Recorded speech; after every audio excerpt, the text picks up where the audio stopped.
Hi, my name's Lisa Wright. I'm one of the Work First career coaches for the Work First Job Search Program. And I had this great job seeker. I say had because they actually found a job and are no longer on my caseload. When they first came to me, they had recently got out of prison and had a criminal record that was really holding them back. There was time served, fines involved, and they were even involved with gangs for a time, which really did hold them back from getting positions that they were going for, especially since immediately after getting out of prison, they went to school and got trained in manufacturing, focusing on the aerospace industry.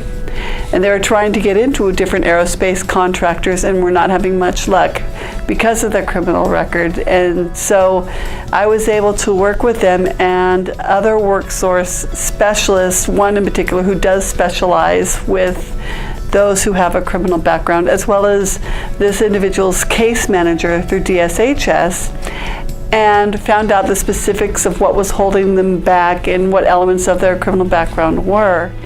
And we're able to work through that and be upfront with potential employers, which really made the difference because they were still able to find employment within their chosen occupation they were going for, aerospace manufacturing, and just actually started work this week for an aerospace contractor.